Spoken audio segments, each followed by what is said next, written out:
Hi, my name is Trisha Royster, and I would like to share with you the experiences that have led me to pursue a master's degree in education, how this course, The Principles of ILT, has impacted my current view of the educational system, and how I plan to use what I've learned in my current and future practices.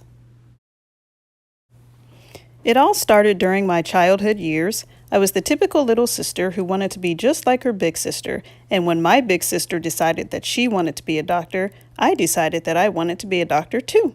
Everything started well. I actually liked math and science, excelled in all subjects in elementary, middle, and high school, and was ecstatic when I got into Stanford University. But unfortunately, by the time I graduated college, my whole plan began to unravel. During my college career, I found pre-med classes to be extremely difficult and passed the majority of my classes only by the slimmest of margins. Although I did manage to graduate with a degree in human biology, my grades weren't good enough to get into medical school, and I had no idea what other career field to pursue. 17 years, one marriage, 3 career changes, and 2 children later, I decided to become an adult ESL tutor. Although I loved being a tutor, I didn't like the methods of instruction I was taught to use and thought there has to be a better way. So I decided to take an ESL certification course and discovered, yes, there is a better way. It was here that I was introduced to Malcolm Knowles, Vygotsky and his zone of proximal development, student-centered instruction, contextualization, and a variety of other theories and instructional techniques. After completing the course, I began teaching adult ESL classes and knew that I had finally found my niche. Fast forward another 2 years, and I am now in San Antonio teaching GED in addition to adult ESL. While the organization that I previously worked for provided a curriculum and framework for instructors, here in San Antonio I was only given student baseline test results along with a set of textbooks and was sent on my merry way to teach. While GED already has an inherent curriculum, ESL does not. So for the first time in my adult educational career, I was left to figure out on my own what to teach and how to teach it. This is what led me to pursue a master's degree in education with a focus on curriculum and instruction. The Principles of ILT 5003 has provided numerous theories, philosophies, and socio-political topics to guide me in creating a curriculum, building upon my current teaching practices, and addressing the needs of a diverse student-learner population. Included in these theories, philosophies, and socio-political topics are interdisciplinarity, which is the central theme of the course, behaviorism, social constructivism, cognitivism, situated learning, constructionism, andragogy, and the social justice in education. In the remainder of this presentation, I will briefly discuss each topic, as well as their roles in addressing the needs of diverse learners. I will also discuss a plan of action that I will use to integrate these topics into my current and future curriculum and instructional practices.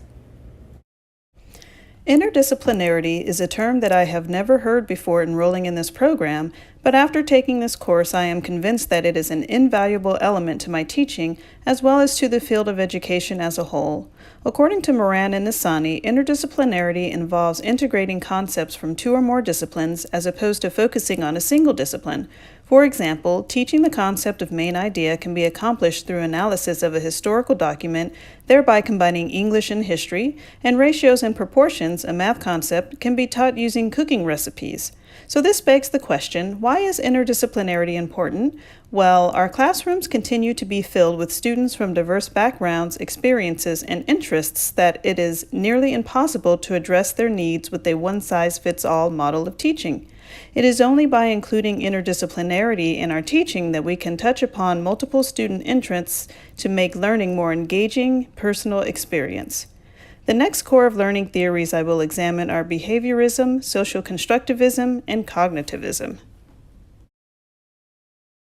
Supporters of behaviorism believe that behavior is an external process that results from interaction with the environment.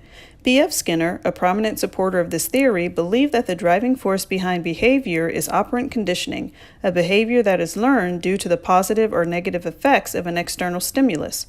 In other words, behavior that is rewarded is repeated, behavior that is punished is not. The use of this in education can be something as simple as the positive feedback that we give students when they accomplish a learning milestone. For example, simply praising my students for a job well done is a form of behaviorism, as I am encouraging them to continue the behavior that earned them the praise. I believe this is beneficial to the learning process as it motivates students to achieve greater and greater goals.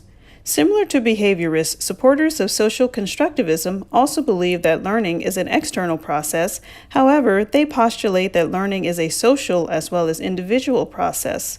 According to Lev Vygotsky, a prominent supporter of social constructivism, learning is best achieved when students are able to collaborate and are taught at a level just beyond their current level of knowledge, something that he calls the zone of proximal development. Group and pair work, which have been proven to be a very effective method of teaching, has its roots in social constructivism.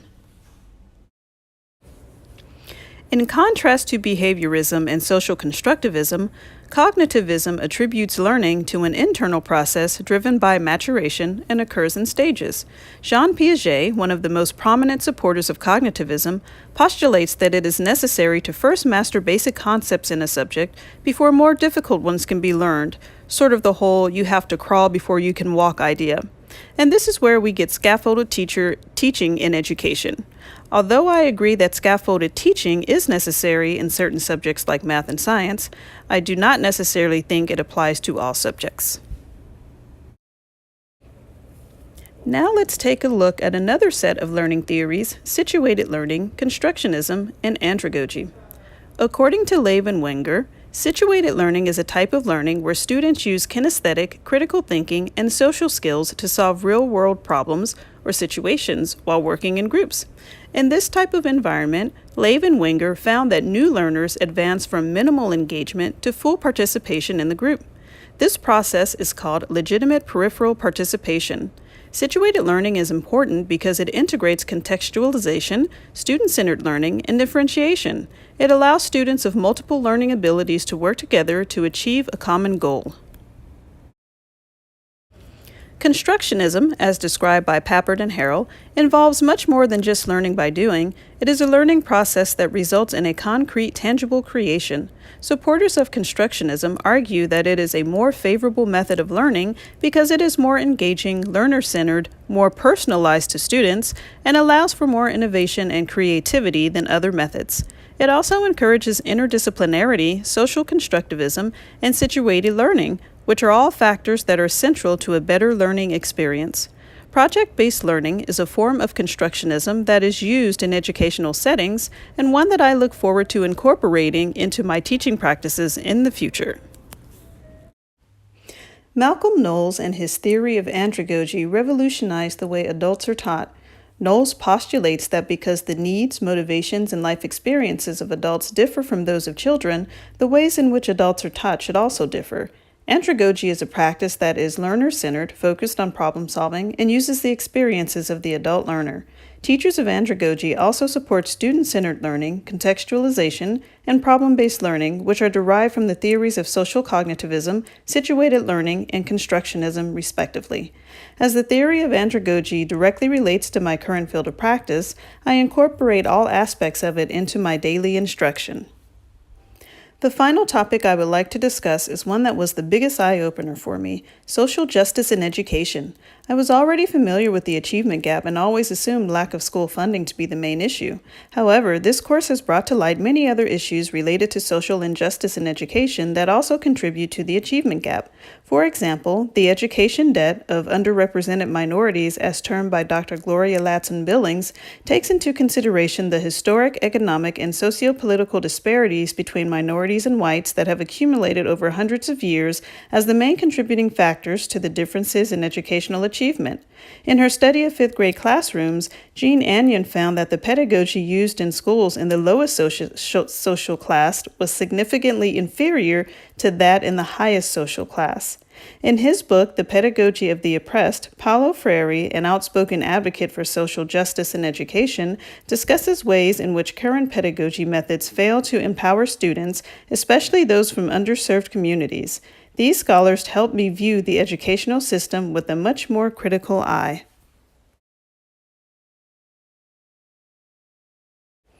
Before I began my teaching career, I thought the job of a teacher was to provide students with textbooks full of information, and the goal of the student was to memorize and regurgitate it. After all, that is what my secondary education entailed. However, this class has shown me that it is the job of the teacher to facilitate student learning, to empower our students to self-advocate, and to advocate for them when necessary. These goals can be achieved by using the teaching methods presented in this video, as well as integrating responsive teaching, which is teaching that addresses the needs of racial, cultural, and linguistic minorities, the LGBTQ community, and special needs learners. The use of technology in the classroom is also a must.